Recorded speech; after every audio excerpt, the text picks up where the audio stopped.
अस्सलाम वालेकुम। निखारी online magazine में खुश आमदीद। जुनून ज़हन मानूर उस्मानी किस्त नंबर 2। रात के खाने की टेबल पर पूरा ख़ानदान मौजूद था। फ़िज़ा में हंसी मजाक और बर्तनों के टकराने की आवाज़ें गूंज रही थीं। इसी दौरान फूफो नायाब ने अचानक उसे अपने हाथ में पकड़ा चम्मच प्लेट में रखा और गहरी पुरसरार मुस्कुराहट के साथ सबकी तरफ देखा।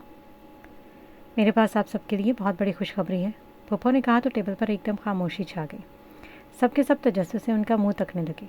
हाय फूफो, अब जल्दी बोलें बिना, क्यों हम सबको सस्पेंस में मार रही हैं? गुलनैन ने बेचैनी से पहलू बदलते हुए कहा। उसकी आंखों में तजस्सुस साफ झलक रहा था। फूफो नायाब ने एक नज़र सहरिश पर डाली और फिर चहकते हुए बोली, अगले हफ्ते अहमद की शादी है।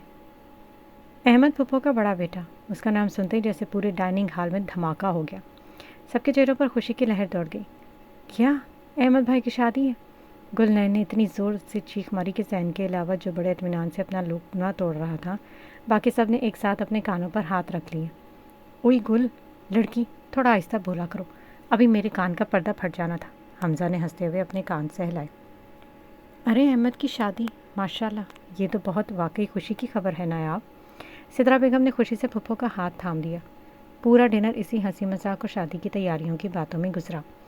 तानिया बार-बार सहरिश को देखकर मुस्कुरा रहा था, जबकि ज़ैन खामोशी से सबकी बातें सुन रहा था, मगर उसकी नज़रें कभी कभी गुलनैन के इस चहकते हुए चेहरे पर जा ठहरती जो शादी के नाम पर ही दीवानी हो रही थी। खाने के बाद फूफा और सहरिश ने अलविदा किया और अपने घर के लिए रवाना हो गई। जैसे ही वो रवाना हुई, हवेली में एक बार फिर वही गहमा गहमी शुरू हो गई कि अब अगले हफ्ते की तैयारी कैसे करनी है। रात के अंधेरे में मूसलाधार बारिश हवेली की छत पर अपना शोर मचा रही थी। गुलनैन गुलाबी शॉर्ट फ्रॉक और सफ़ेद पजामे में पूरी तरह भीग चुकी थी। गीला लिबास इसके वजूद से चिपक कर उसको नुमायां कर रहा था, जबकि गले में बंधा स्टोलर बारिश के पानी से बोझल होकर इसके शानों पर टका था। वो अपनी ही धुन में बारिश का लुत्फ ले रही थी कि अचानक ज़ैन उसके बिल्कुल करीब आ गया। काली कमीज़ में मलबूस ज़ैन, जिसके बालों से टपकता पानी उसके चेहरे पर लकीरें बना रहा था, बेहद पुरकशिश और गज़बनाक हद तक संजीदा लग रहा था। गुलनैन ने घबराकर पीछे हटने की कोशिश की, मगर पैर फिसलते ही वो तवाज़ुन खो बैठी। ज़ैन ने लम्हा ज़ाया किए बगैर अपने मजबूत बाजुओं को इसकी कमर के गिर्द लपेटा और झटके से उसे अपने साथ लगा लिया। गुलनैन की एक मध्यम सी सिसकी निकली और इसके हाथ खुद ब खुद ज़ैन के भीगे हुए चौड़े शानों पर जम गए। दोनों के दरमियान में फासला नाम को भी न था, सिर्फ बारिश की बूंदें थी जो इसके तपते हुए जिस्मों पर गिरकर पिघल रही थीं। ज़ैन ने झुककर अपनी गर्म सांसें गुलनैन की गाल पर बखेरी, जिससे गुलनैन का चेहरा शर्म से तपने लगा। उसने अपनी आंखें सख्ती से बंद कर लीं, मगर ज़ैन की गिरफ्त इसकी कमर पर मज़ीद मजबूत हो गई। ज़ैन ने गुलनैन के कान के बिल्कुल करीब अपना चेहरा किया और बेहद मध्यम भारी और रेशमी आवाज़ में गुनगुनाना शुरू किया। गुलनैन का वजूद लर्ज़ उठा था। ज़ैन की आवाज़ में बेबाकी और तड़प थी कि गुलनैन की सांसें तरतीब होने लगी। ज़ैन ने गाते हुए अपना हाथ आहिस्ता आहिस्ता इसकी कमर के ऊपर बढ़ाया। उसकी उंगलियों का लम्स गुलनैन के लिए किसी बिजली के झटके से कम न था। ज़ैन के लब गुलनैन के कान की लोगों के बेहद करीब थे जब उसने गीत का अगला मिसरा मुकम्मल किया। गुलनैन ने शर्म के मारे अपना सर ज़ैन के सीने में मज़ीद धंसा लिया, जबकि ज़ैन की आवाज़ बारिश के शोर में एक मीठा जहर बनकर इसके पूर में उतर रही थी। वो दोनों इस हालत में बारिश में भीग रहे थे, जहाँ वक्त जैसे थम गया था और सिर्फ ज़ैन के गीत की गूंज फ़िज़ा में रक्स कर रही थी। गुलनैन, जो बारिश की बूंदों में भीगकर हीरे की तरह चमक रही थी, ज़ैन की आंखों में छुपे इस जुनून को देखकर पत्थर हो गई। ज़ैन का लम्स उसके पूरे वजूद को लर्ज़ा कर रख रहा था। बारिश का पानी गुलनैन के गुलाबी लबों पर गिरकर एक अजीब सा सहर तारी कर रहा था। वो लब जो थोड़ा सा ठंड की वजह से खुले हुए थे, इस वक्त ज़ैन को खुली दावत दे रहे थे। ज़ैन ने अपनी नज़रें इन पर जमाते हुए देखा, जहाँ पर बारिश की एक बूंद ठहरी हुई थी। गुलनैन ने अभी कुछ कहने के लिए अपनी पलकें उठाई ही थी कि ज़ैन अचानक बिना तंबीह पे इस पर झुक गया। गुलनैन के होश आवाज़ एक लम्हे में उड़े। उसकी आंखें हैरत और सदमे से फैल गई। उसे यकीन नहीं आया था कि हिटलर ज़ैन सिकंदर इस कदर बेबाक हो सकता है। इससे पहले कि वो मज़ाहमत करती या चीखती,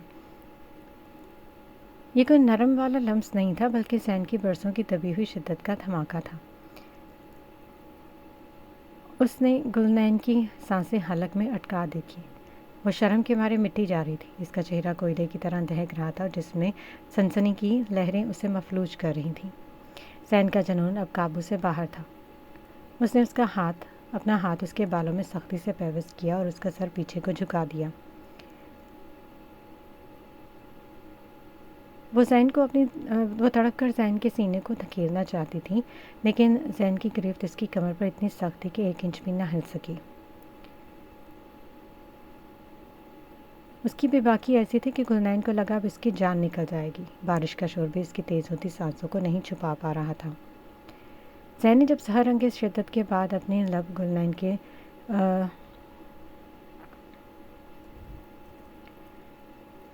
کی حالت دیدنی تھی۔ اس کی آنکھیں ابھی بند تھیں اور وہ بے دم ہو کر پیچھے گرنے لگی، لیکن زین نے فوراً اسے تھام لیا۔ اس میں شرم کے مارے اپنی ہمت جما کے اور تپتا ہوا چہرہ اس کے سینے میں چھپا لیا۔ زین کو گلنین کی یہ معصومانہ رفتگی بے حد بھائی تھی۔ اس نے جھک کر گلنین کے گیلے کان کے پاس اپنی بھاری آواز میں سرگوشی کی۔ گل، اب نیچے چلتے ہیں، بہت دیر ہو گئی ہے، تم بیمار ہو جاؤ گی۔ گلنین نے زین کے سینے میں سر ہلاتے ہوئے جواب دینے کی کوشش کی، لیکن ان کے وجود میں اب چلنے کی سکت نہیں تھی۔ اس کے پیر منو وزنی ہو چکے تھے۔ زین نے جب محسوس کیا کہ وہ قدم اٹھانے کے قابل نہیں تو اس نے جھٹکے سے گلنین کو اٹھا لیا۔ گلنین کے منہ سے ایک دبی سی چیخ نکلی تو اس نے گھبرا کر زین کی گردن کے گرد بازو حمائل کر لیا اور اس کے سینے میں چہرہ چھپا لیا۔ اسے زین کے دل کی دھڑکنیں صاف سنائی دے رہی تھی۔ زین اسے اٹھائے نیچے کوریڈور میں آیا اور سیدھا اس کے کمرے میں داخل ہوا۔ کمرے میں پہنچ کر زید نے بے نہایت نرمی سے اسے نیچے اتارا۔ گلنین ابھی نظریں جھکائے اپنے گندے دوپٹے کو انگلیوں پر مروڑ رہی تھی۔ جاؤ جلدی سے کپڑے چینج کر لو ورنہ صبح تک بخار چڑھ جائے گا، زید نے سنجیدگی سے کہا، مگر اس کی نظروں میں اب بھی وہی خمار تھا۔ گلنین نے صرف اس بات میں سر ہلایا۔ زین جیسے ہی کمرے سے باہر نکلا، گلنین نے ایک لمبا سانس لیا جیسے اسے نئی زندگی ملی ہو۔ اس کا پورا جسم ابھی تک زین کے لمس کی تپش سے دہک رہا تھا۔ اس نے جلدی سے الماری کھولی، اپنا ایک نائٹ سوٹ نکالا اور بھاگ کر واش روم میں بند ہو گئی۔ آئینے میں اپنا عکس دیکھ کر وہ خود ہی شرما گئی۔ سکندر ولا کی صبح اب کچھ الگ ہی تھی۔ گلنین ایک بھاری شال اوڑھے ناک سرخ کیے ناشتے کی میز پر بیٹھی تھی۔ اس کی حالت بتا رہی تھی کہ رات کی بارش نے اپنا اثر دکھایا ہے۔ گلنین نے ایک زوردار چھینک ماری۔ سدرا بیگم نے پریشانی سے اسے دیکھا اور بولی، گل بچے، میں نے منع کیا تھا نا کہ بارش میں مت بھیگو، بیمار ہو جائے گی، دیکھو اب ہو گئی نا طبیعت خراب۔ گلنین نے چوری چھپے سیڑھیوں کی طرف دیکھا جہاں سے زین سکندر نیچے اتر رہا تھا۔ جیسے ہی زین میز پر آ کر بیٹھا اور ابھی پہلا لقمہ توڑنے ہی والا تھا کہ اچانک سے اسے بھی ایک زوردار چھینک آئی۔ میز پر موجود سب لوگ ایک لمحے کے لیے ٹھٹک گئے اور چونک کر زین کی سرخ آنکھوں میں دیکھا۔ دانیال نے شرارت سے زین کی طرف دیکھا اور بولا، بھائی آپ کو بھی سردی لگ گئی؟ کیسے؟ زین نے اسے ایسی نظروں سے دیکھا جیسے کہہ رہا ہو کہ کیا مجھے سردی نہیں لگ سکتی؟ دانیال نے فوراً بات سنبھالی، وہ میرا مطلب بھائی کہ گل کو تو بارش پسند ہے، وہ تو بارش میں بھیگی تھی اس لیے بیمار ہوئی ہے، لیکن آپ کو تو بارش بھی نہیں پسند، آپ تو اپنے روم میں تھے۔ مجھے لگا کہ لندن کی سخت سردی کے آگے یہاں کی سردی تو کچھ بھی نہیں ہے، اس لیے آپ کو نہیں لگے گی۔ دانیال کی یہ بات سن کر گلنین کے ہاتھ پاؤں ٹھنڈے ہو گئے۔ اسے لگا جیسے دانیال نے کل رات انہیں دیکھ لیا ہے۔ اس نے گھبرا کر زین کی طرف دیکھا۔ زین نے مصنوعی غصے سے دانیال کو گھورا اور سرد آواز میں کہا، دانیال اپنا منہ بند کرو، اگر میں نے بند کیا تو پھر کھولنے کے قابل نہیں رہو گے۔ دانیال نے جلدی سے پانی کا گلاس اٹھایا اور اسے منہ سے لگا کر آہستہ سے بڑبڑایا، میں تو بس بارش کے سائیڈ ایفیکٹس بتا رہا تھا، خیر جسے لگی ہے اسے پتہ ہے۔ گلنین سے اب وہاں پر بیٹھنا مشکل ہو گیا تو فوراً کرسی چھوڑ کر اٹھی اور بولی، تائی امی میرا سر درد کر رہا ہے، میں جا کر آرام کرتی ہوں۔ وہ تقریباً بھاگتے ہوئے اپنے کمرے کی طرف نکل گئی۔ حمزہ جو اب تک خاموشی سے ناشتہ کر رہا تھا، اسے دانیال کی کسی بات کی سمجھ نہیں آئی۔ اس نے کندھے اچکا کر دانیال کو دیکھا جیسے پوچھ رہا ہو کہ یہ سب کیوں پوچھ رہی ہوں۔ دانیال کے لبوں پر پرسرار مسکراہٹ برقرار تھی۔ سکندر ولا کے لاؤنج میں آج صبح سے ہی چہل پہل تھی۔ احمد کی شادی کے فنکشن سر پر تھے اور گھر کے جوانوں نے آج اپنی شاپنگ کا دن مقرر کر رکھا تھا۔ حمزہ اور دانیال لاؤنج میں بیٹھے تھے جبکہ گلنین سیڑھیوں سے اتر رہی تھی، مگر اس کی حالت دیکھ کر لگ نہیں رہا تھا کہ وہ گھر سے باہر جانے کے قابل ہے۔ گلنین نے ایک موٹا اونی سٹولر اپنے گلے اور ناک کے گرد لپیٹ رکھا تھا۔ اس کی آنکھیں بخار اور زکام کی وجہ سے سرخ ہو رہی تھیں اور وہ مسلسل چھینک رہی تھی۔ چلو بھائی، دانیال گاڑی نکالو، دیر ہو رہی ہے، گلنین نے بھاری آواز میں کہا اور اپنا پرس سنبھالا۔ سکندر صاحب جو وہیں صوفے پر بیٹھے اخبار پڑھ رہے تھے، انہوں نے گلنین کو دیکھا اور فکر مندی سے بولے، گل بیٹا پاگن پن مت کرو، تمہاری طبیعت بالکل ٹھیک نہیں ہے، دیکھو تو صحیح تمہارا چہرہ کیسا اتر گیا، تم آج گھر پر آرام کرو، یہ لڑکے تمہارے لیے جو کہوں گی لے آئیں گے۔ نہیں تایا ابو پلیز، گلنین نے معصومیت سے منہ بسورا، ان دونوں کو کیا پتہ مجھے کیا پہننا ہے، یہ تو کچھ بھی اٹھا لائیں گے، احمد بھائی کی شادی ہے، میں گھر بیٹھ کر بور نہیں ہونا چاہتی۔ سدرا بیگم نے بھی باورچی خانے سے نکلتے ہوئے اسے ٹوکا تھا۔ ارے تایا ابو صحیح کہہ رہے ہیں گل، ابھی ناشتے پر تمہیں اتنی چھینکیں آ رہی تھیں، باہر نکلے ہوئے تو مزید طبیعت بگڑ جائے گی۔ تائی امی میں بالکل ٹھیک ہوں، بس تھوڑی سی سردی ہے، شاپنگ کی خوشی میں سب غائب ہو جائے گی، گلنین نے ضدی لہجے میں کہا اور دانیال کو آنکھ ماری۔ دانیال نے موقع پا کر شرارت سے کہا، ہاں وہ جانے دیں اسے، ویسے بھی اسے کل رات سے گرمی اور سردی کا بہت تجربہ ہو گیا، اسے کھلی ہوا کی ضرورت ہے، شاید طبیعت بحال ہو جائے۔ گلنین نے دانیال کو گھورا، اس کا دل دھک سے رہ گیا کہ یہ لڑکا پھر سے وہی بات کر رہا ہے۔ ذہن جو وہیں صوفے پر بیٹھا اپنی فائلیں چیک کر رہا تھا اور اس نے ایک سرد نظر گلنین کے جھکے ہوئے چہرے پر ڈالی۔ اس کا دل چاہ رہا تھا کہ اسے زبردستی کمرے میں بھیج دیں، لیکن وہ خاموش رہا۔ آخرکار سکندر صاحب نے ہار مان لی۔ ٹھیک ہے جاؤ، لیکن دانیال حمزہ، خبردار اگر اسے ذرا سی بھی تکلیف ہوئی اسے تھکنے مت دینا۔ فکر نہ کریں ابو، ہم اس کا پورا خیال رکھیں گے۔ سین نے غصے سے اپنی فائلیں میز پر پٹکیں اور دانیال کی طرف گاڑی کی چابی اچھالی۔ دانیال، گاڑی آرام سے چلانا اور رش والے علاقوں میں اسے گاڑی سے نیچے مت اتارو، خود جا کر چیزیں دیکھو۔ زین کی آواز میں چھپا حکم اور فکر گلنین نے صاف محسوس کی۔ وہ دبے قدموں حمزہ اور دانیال کے پیچھے باہر کی طرف بڑھی۔ گاڑی میں بیٹھتے دانیال نے سونگ فل آواز میں چلایا اور شرارت سے آئینہ سیٹ کرتے گلنین کو دیکھا۔ ہاں بھی گل صاحبہ، تو سب سے پہلے کس رنگ کی دکان پر جانا ہے؟ میرا مطلب ہے بلیک رنگ کہاں سے لینا ہے؟ گلنین نے اپنا منہ اسٹالر میں چھپا لیا تاکہ اس کے دہکتے ہوئے گال کسی کو نظر نہ آئے، جبکہ حمزہ نادانی میں ہنستا رہا۔ یوں یہ تینوں ہنستے کھیلتے اور چھینکتے سکندر ولا سے شاپنگ مال کی طرف روانہ ہو گئے۔ شاپنگ مال کے مین گیٹ پر پہنچتے ہی دانیال نے گاڑی ایسے بریک ماری جیسے کسی ایکشن فلم کا ہیرو ہو۔ گلنین نے ایک زوردار چھینک ماری اور گاڑی سے باہر نکلی۔ اور حمزہ، لسٹ نکال، آج ہم نے دکانداروں کے پسینے چھڑانے۔ دانیال نے اپنی شرٹ کے کف فولڈ کرتے ہوئے کسی جنگجو کے انداز میں کہا۔ وہ جیسے ہی ایک مہنگے برانڈ کے شو روم میں داخل ہوئے، گلنین کے نظریں کپڑوں پر پڑتے اس کا زکام جیسے غائب ہو گیا۔ اس نے ایک دم ہی بہت عجیب و غریب ڈیزائن والا کرتا اٹھایا جس پر بڑے بڑے پرندے بنے ہوئے تھے۔ دانیال، یہ دیکھو، یہ تم پر کیسا لگے گا؟ بالکل تمہاری شخصیت کے مطابق، الو بنا ہوا ہے، گلنین نے کہا لگایا۔ بہت مزہ آئی ہے، دانیال نے تنزن کہا اور زنانہ نقاب اٹھا کر گلنین کے منہ کے آگے کر دیا۔ اور یہ تمہارے لیے ہے گل، تاکہ تمہاری یہ لال ناک کسی کو نظر نہ آئے اور لوگ ڈل کر مال سے بھاگ نہ جائیں۔ حمزہ جو اب تک لسٹ پڑھ رہا تھا اکتا کر بولا، یار تم دونوں شاپنگ کرنے آئے ہو یا کشتی لڑنے؟ چلو جلدی، مجھے بھوک لگ رہی ہے۔ وہ جوتوں کے سیکشن میں پہنچے تو دانیال نے ایک سیلس مین کو بلایا جو بے حد شریف لگ رہا تھا۔ بھائی صاحب، مجھے ایسے جوتے دکھائیں جو پہن کر بندہ ہوا میں اڑنے لگے لیکن زمین پر پاؤں بھی ٹکے رہیں، اور ہاں رنگ ایسا ہو جو دھوپ میں پیلا اور سائے میں نیلا لگے، دانیال نے بے حد سنجیدگی سے کہا۔ بیچارہ سیلس مین اسے حیرت سے دیکھنے لگا۔ سر، ایسا جوتا تو ابھی ایجاد نہیں ہوا۔ لو بھائی، اتنے بڑے مال میں ایک جادوئی جوتا بھی نہیں ہے، کیا خواب شاپنگ کریں گے ہم؟ دانیال نے منہ بسورا جبکہ گلنین پیچھے کھڑی ہنسی روکنے کے لیے اپنا اسٹالر منہ میں دبا رہی تھی۔ اسی دوران گلنین نے ایک بہت ہی اونچی ہیل والا سینڈل اٹھایا اور اسے پہن کر چلنے کی کوشش کی۔ ابھی وہ 2 قدم ہی چلی تھی کہ اس کا توازن بگڑا اور سیدھی حمزہ کے اوپر جا گری۔ حمزہ بیچارہ جوتے کے ڈبوں کے ڈھیر میں جا گھسا۔ اوئی اللہ، میری کمر! حمزہ ڈبوں کے نیچے سے چلایا۔ گل، تم نے تو بالکل بگلی لگ رہی تھی گرتے ہوئے۔ دانیال نے پیٹ پکڑ کر ہنسنا شروع کر دیا۔ پورا شو روم ان کے کہکہوں سے گونج رہا تھا اور لوگ انہیں مڑ مڑ کر دیکھ رہے تھے۔ گلنین نے شرمندہ ہونے کے بجائے دانیال کو ایک تیکھا سا جواب دیا۔ تم چپ کرو دانیال، تم خود بھی تو ابھی تھوڑی دیر پہلے ایک لیڈیز پرس کو اپنا سمجھ کر اٹھا کر گھوم رہے تھے۔ وہ تو میں چیک کر رہا تھا کہ اس کی کوالٹی کیسی ہے۔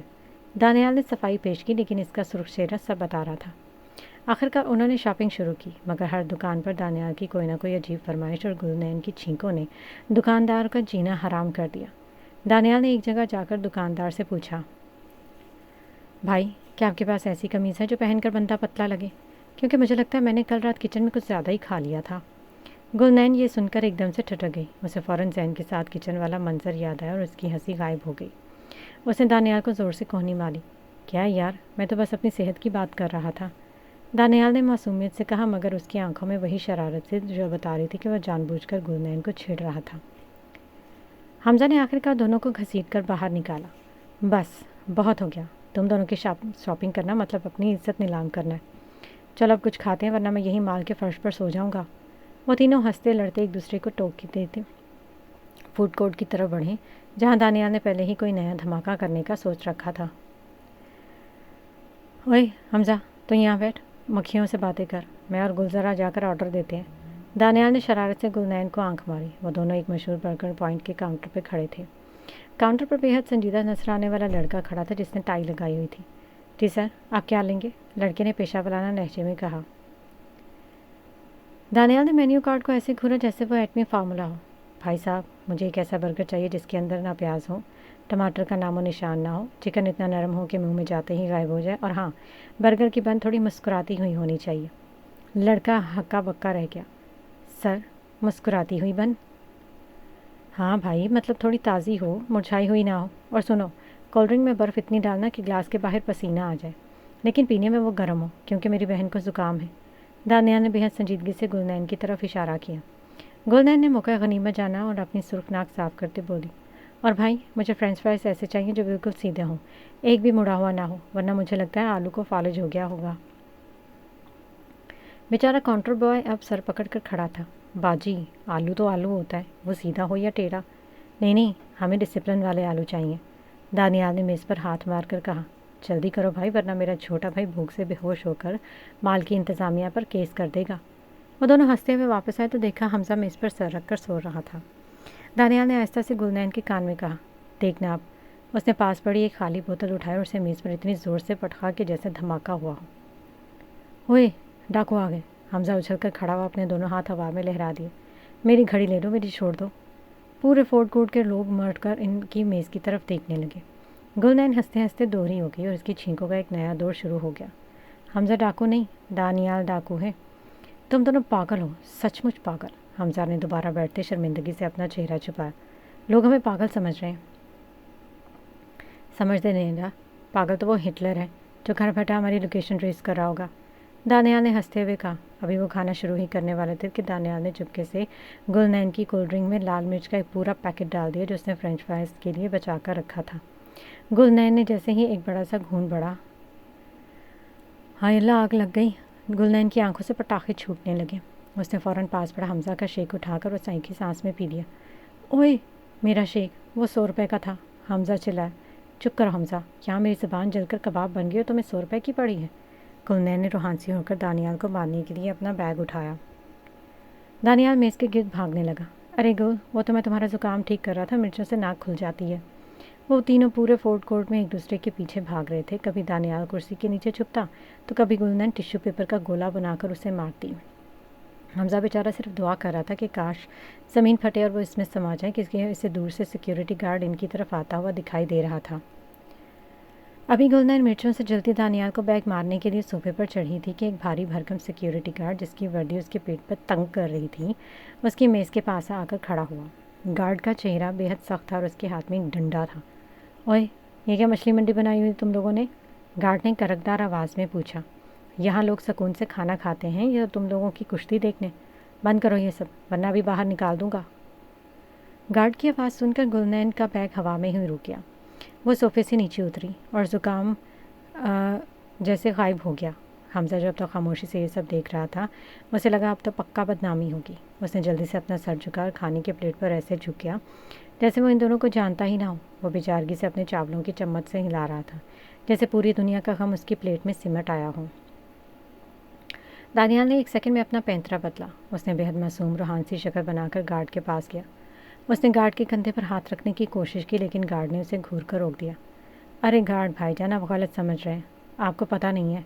दानियाल ने राजदाराना अंदाज में लहजे में कहा, मगर इतनी ऊंची आवाज़ में कहा कि आसपास के लोग भी सुन सकें। हम दरअसल एक बहुत बड़ी फिल्म बना रहे हैं और उसी की शूटिंग चल रही है। गार्ड ने मशकूक नज़रों से दानियाल की तरफ देखा। फिल्म? यहाँ माल में? और कैमरा कहाँ है? कैमरा? वो तो छुपा हुआ है, हिडन कैमरा है। गार्ड साहब, हम नेचुरल एक्टिंग चेक कर रहे थे। दानियाल ने हवा में हाथ लहराकर वजाहत पेश की। इस फिल्म का नाम है मिर्चों वाली दुल्हन, और ये, उसने गुलनैन की तरफ इशारा किया जो अपनी लाल नाक और सूजी हुई आंखों के साथ किसी मफरूर मुजरिम की तरह लग रही थी। ये हमारी हीरोइन है, देख रहे हैं आप, इसकी आंखों में आंसू और नाक की सुर्खी। इसे कहते हैं मेथड एक्टिंग। गार्ड बेचारा हक्का पक्का रह गया। उसने गुलनैन को देखा, जिसने फ़ौरन एक ज़ोरदार छींक मारी। देखा गार्ड भाई, इसकी एक छींक के लिए हमने 3 घंटे रिहर्सल की है। कितनी कुदरती छींक मारी है उसने। दानियाल ने सीने पर हाथ रखकर फ़ख्र से कहा। हमजा से बर्दाश्त ना हुआ, उसका चेहरा लाल हो गया था। उसने मेज़ पर सर रखकर दबी दबी हंसी रोकने की कोशिश की। तानियाल की ऐसे फनकाराना झूठ सुनकर उसे हंसी भी आ रही थी बहुत। गार्ड थोड़ा नरम होकर बोला, अच्छा तो ये फिल्म सचमुच में है, पर तुम तो उसे बैग मार रही थी। वो तो क्लाइमेक्स सीन था गार्ड साहब। उसने मुझे धोखा दिया था, इसलिए मैं उसे मार रही थी। गुलनैन ने दानियाल की बात का साथ देते हुए बेहद अदाकाराना अंदाज में कहा और अपनी आंखें मटकाई। वैसे आपकी मुझे बहुत फिल्मी है। अगर कभी किसी फिल्म में पुलिस इंस्पेक्टर का रोल करना चाहे ना तो बताइएगा, हमारे डायरेक्टर साहब आपको पक्का साइन कर लेंगे। गार्ड अपनी मूँछों को ताव देने लगा। उसका गुस्सा जैसे हवा में उड़ गया था। अच्छा चलो ठीक है, पर ज़रा आराम से, लोगों को तकलीफ़ ना हो। जल्दी ख़त्म करो ये शाट। और गार्ड अपनी मूँछें सहलाते हुए बेहद फ़ख्र के साथ वहाँ से रुखसत हो गया। जैसे ही गार्ड नज़रों से उछल हुआ, दानियाल ने कहकार लगाया। गुलनैन हंसते हंसते दोहरी होकर उसकी शिंकों का एक नया दौर शुरू हो गया। हमजा ने आखिरकार अपना सर उठाया, उन दोनों को ऐसी नज़रों से देखा जैसे कह रहा हो कि तुम दोनों पागल हो, सचमुच पागल। पूरे फूड कोर्ट के लोग अब उन्हें देखकर हंस रहे थे। दानियाल ने खड़े होकर सबको बाव किया जैसे वो वाकई को बहुत बड़ा हीरो हो। हमजा ने जल्दी से अपना बैग उठाया, उन दोनों को घसीटकर बाहर निकाला। चलो अब यहाँ से निकलो, वरना कोई और फिल्मी रोल मांगने आ जाएगा, हमजा ने उकता कर कहा, मगर इनके लबों पर एक दबी दबी सी मुस्कुराहट थी। गुलनैन, दानियाल और हमजा हंसते खेलते एक दूसरे को धक्के देते हुए फूड कोर्ट से बाहर निकल गए। लेकिन इनके जाते ही वहाँ की फ़िज़ा में एक अजीब सी भारी भरकम खामोशी छा गई। इसी फूड कोर्ट के कोने वाले टेबल पर एक लड़का बैठा था जिसके सामने अभी तक कॉफ़ी का कप धुआं छोड़ रहा था। उसकी गहरी और पुरस्कार आंखें अभी तक किसी रास्ते पर जमी थी जहाँ से गुलनैन अभी गुजरी थी। उसके लबों पर एक ऐसी मुस्कुराहट उभी जो कि ना तो दोस्ताना था और ना ही मासूम। कितनी खूबसूरत लड़की थी, उसने अपनी आवाज़ में अजीब सा खुमार भर कर आहिस्ता से कहा। कौन होगी, पता लगाना होगा अब। उसने अपनी कॉफ़ी का एक सिप लिया और कुर्सी की पुर्ज से टेक लगा ली। उसका नाम राहिल था और वो शहर के इन बासर लोगों में था जिनके लिए ना का लफ्ज़ कोई मायने नहीं रखता था। तुम अब राहिल के दिल की मलका बन गई हो, मासूम शरारती लड़की। तुमने तो एक ही नज़र में राहिल का दिल अपने कब्ज़े में कर लिया। वो बड़बड़ाया और उसकी आंखों में एक जनूनी चमक आई। राहिल का रिकॉर्ड रहा था कि वो जिस चीज़ पर हाथ रख देता वो उसकी हो जाती, चाहे वो कोई कीमती शय हो या कोई इंसान। उसके लिए अखलाकियात या कानून की कोई हैसियत ना थी, और राहिल जो चाहता है वो हासिल करता है। उसने मेज़ पर रखे चाकू को अपनी उंगली की नोक से छुआ और इसकी धार को महसूस किया, चाहे उसके लिए उसे किसी की जान ही क्यों ना लेनी पड़े। तुम अब मेरी हो। अब उसे गुलनैन का नाम तो भी मालूम नहीं था, लेकिन उसे यकीन था कि वो जल्दी ही उसके घर की तहदीस तक पहुंच जाएगा। उसे गुलनैन की वो हंसी और मासूम छींकें अब किसी सहर की तरह अपने गिर्द लिपटती हुई महसूस हो रही थी। उसे अंदाज़ा नहीं था कि गुलनैन का ताल्लुक़ किस ख़ानदान से, और इसके पीछे ज़ैन सिकंदर जैसा हिटलर खड़ा है जो अपनी मुल्कियत पर आँच भी नहीं आने देता। राहिल ने अपने फ़ोन पर किसी को कॉल मिलाई और सर्द लहजे में कहा, एक लड़की अभी माल से निकली है, स्पेस ट्रॉलर पहने, उसकी गाड़ी का पीछा करो और मुझे एक पल की खबर चाहिए। मुझे हर कीमत पर वो चाहिए। माल से निकलकर अभी गाड़ी थोड़ी दूर ही चली थी कि सड़क किनारे एक चमकता दमकता आइसक्रीम पार्लर नज़र आया। गुलनैन की आंखें उसे देखकर ऐसे चमकी जैसे कोई ख़जाना मिल गया। दानिया, गाड़ी रोको रोको रोको। गुलनैन ने तकरीबन चिल्लाते हुए दानियाल का कंधा झिझोड़ा। दानियाल ने हड़बड़ाकर ब्रेक मारी। क्या हुआ, कोई डाकू आ गया या फिर से फिल्म की शूटिंग करनी है? वो देखो, आइसक्रीम, मुझे चॉकलेट चिप वाली आइसक्रीम खानी है। गुलनैन ने छोटे बच्चों की तरह ज़िद शुरू कर दी। हमजा ने अपना सर पीट लिया। पागल हो गई हो क्या गुल? तुम्हारी नाक पहले ही टमाटर बनी हुई है, बुखार से जिस्म तप रहा है, ऊपर से तुम्हें बर्फ़ खानी है। अबू को पता चला वो हमें ज़िंदा जला देंगे। मुझे कुछ नहीं पता, अगर आइसक्रीम नहीं खिलाए तो मैं अभी गाड़ी से उतरकर सड़क पर धरना दे दूँगी। गुलनैन ने बाजू सीने पर बांधकर मुँह फैला लिया। दानियाल ने बेचारगी से हमजा को देखा। यार हमजा, इसका दिमाग चल गया। और सच बताऊँ, मुझे भी अपनी ज़िंदगी से प्यार नहीं है। चलो खाते हैं। ज़ैन भाई ज़्यादा से ज़्यादा क्या करेंगे, 2-4 गोलियां ही मार देंगे ना। वो तीनों ही आइसक्रीम की दुकान पर पहुंचे। वहाँ एक नया हंगामा शुरू हो गया। गुलनैन ने मेन्यू कार्ड देकर एक ऐसा ऑर्डर दिया कि दुकानदार का सर चकराने लगा। भाई, मुझे एक जंबो कप चाहिए, इसमें नीचे वनीला हो, ऊपर चॉकलेट और उसके ऊपर स्ट्रॉबेरी, और सबसे ऊपर ढेर सारी चॉकलेट चिप्स। लेकिन सुने, आइसक्रीम थोड़ी गर्म होनी चाहिए ताकि मेरा गला ना ख़राब हो। गुलनैन ने बेहद मासूमियत से कहा। दुकानदार ने हैरत से उसे देखा। बाजी, आइसक्रीम तो दूध बन जाएगी। तो बना दें, मुझे बस वो शक्ल चाहिए। गुलनैन ने अपनी छींक दबाते हुए कहा। दानियाल ने बीच में दुकमा दिया। भाई साहब, आप उसे इतनी आइसक्रीम दे दें, शायद इसका ज़ुकाम धमाके से उड़ जाए। वो तीनों कुर्सियों पर बैठे आइसक्रीम खा रहे थे कि गुलनैन को अचानक ही शरारत सूझी। उसने अपनी ही चम्मच भरकर आइसक्रीम दानियाल की नाक पर लगा दी। ये लो दानियाल, तुम्हारी नाक भी मेरी तरह ठंडी होनी चाहिए। गुलनैन हंसते हंसते कुर्सी से गिरने वाली हो गई। ओए, मेरी ब्रांडेड शर्ट ख़राब कर दी तुमने, दानियाल ने जवाबी कार्रवाई में अपना पूरा कप गुलनैन की तरफ उछाला। मगर गुलनैन झुककर वह सारी आइसक्रीम पीछे बैठे एक फैमिली के बुजुर्ग के सर पर जा लगी। हमजा ने जैसे ही देखा उसके तोते उड़ गए। भागो, अब सचमुच फिल्म का क्लाइमेक्स शुरू होने वाला है। वो तीनों अपनी अधूरी आइसक्रीम छोड़कर गाड़ी की तरफ ऐसे भागे जैसे पीछे कोई शेर लगा हो। गुलनैन हंसते हंसते चीख भी रही थी और दानियाल गाड़ी स्टार्ट करते हुए बड़बड़ा रहा था। तुम्हारे साथ बाहर ही निकलना गुनाह कबीरा है गुल, अब घर जाकर जैन भाई के फेंटे का इंतज़ार करो। शॉपिंग का हंगामा ख़त्म हुआ और ये तीनों थके हारे सिकंदर विला पहुँचे। लाउंज में दाखिल होते ही दानियाल, हमजा और गुलनैन सोफों पर ढेर हो गए। गुलनैन की हालत अब वाकई बिगड़ चुकी थी। उसका सर चकरा रहा था और उसे अपना वजूद बोझल महसूस हो रहा था। सिकंदर साहब और सिद्रा बेगम फ़ौरन इसके पास आकर बैठ गए। हो गई शॉपिंग बच्चों? बहुत थक गए हो तुम लोग, सिद्रा बेगम ने प्यार से कहा। जी अम्मी, हो गई, दानियाल ने लंबी सांस भरकर कहा। इस वक्त सीढ़ियों से जैन नीचे उतरा। वह भी आकर सोफे पर बैठ गया और पूछा, शॉपिंग हो गई? जी भाई, हो गई, हमजा ने जवाब दिया। सिकंदर साहब की नज़र अचानक गुलनैन पर पड़ी, जिसका सर सोफे की पुर्स पर ढलका हुआ था और चेहरा बुखार की शिद्दत से दहकते हुए सुर्ख हो रहा था। गुल बच्चे, तबीयत ज़्यादा ख़राब है तो डॉक्टर के पास चलते हैं, सिकंदर साहब ने फिक्रमंदी से कहा, मगर गुलनैन की तरफ से कोई जवाब न आया। सबने चौंक कर गुलनैन को देखा। सिद्रा बेगम घबरा कर उसके करीब और उसका कंधा थपथपाया। गुल बच्चे, तुम ठीक हो? जवाब दो बेटा। मगर कोई जवाब नहीं आया। पूरे हाल में सन्नाटा छा गया। जैन, जो अब तो खामोश था, एक झटके से उठा और तेज़ी से गुलनैन के पास आया। उसने गुलनैन को हिलाया तो उसका सर बेजान होकर एक तरफ गिर गया। नैन, आंखें खोलो, क्या हुआ तुम्हें? जैन की आवाज़ में खौफ था जो आज से पहले किसी ने नहीं सुना था। उसके हाथ लरस रहे थे। जैन, जल्दी उठाओ इसे डॉक्टर के पास ले चलो, सिद्रा बेगम की हज़ियानी आवाज़ आई। जैन ने एक पल कसाया किए बगैर गुलनैन को अपनी मजबूत बाजू में उठाया और बाहर की तरफ तेज़ कदमों से भागा। दानियाल और हमजा की तो जैसे जान ही निकल गई और दोनों वो भी बदहवासी में पीछे भागे। दानियाल, गाड़ी निकालो जल्दी, जैन ने गरज कर कहा। दानियाल ने कांपते हाथों से चाबी निकाली। जी भाई। जैन पिछली सीट पर बैठा और बेहोश गुलनैन को अपनी गोद में लिटाया। उसका सर अपने सीने से लगाकर वो मुसलसल उसके माथे को छू रहा था जो आग की तरह तप रहा था। अम्मी, आप और अब्बू घर पर ही रहें, हम जा रहे हैं। जैन ने सिद्रा बेगम और सिकंदर साहब को वहीं रोका क्योंकि वो खुद बहुत परेशान थे। हमजा भी जल्दी से जैन के साथ पीछे ही बैठ गया। गाड़ी फुल स्पीड में अस्पताल की तरफ रवाना हुई। गाड़ी के अंदर की खामोशी में सिर्फ जैन के दिल की धड़कनें सुनाई दे रही थीं, जो आज पहली बार गुलनैन के लिए इतनी तेज़ी से धड़क रहा था। वो बार बार गुलनैन के चेहरे को देखता और दिल ही दिल में खुद को कोसता कि उसने उसे शॉपिंग पर जाने क्यों दिया था।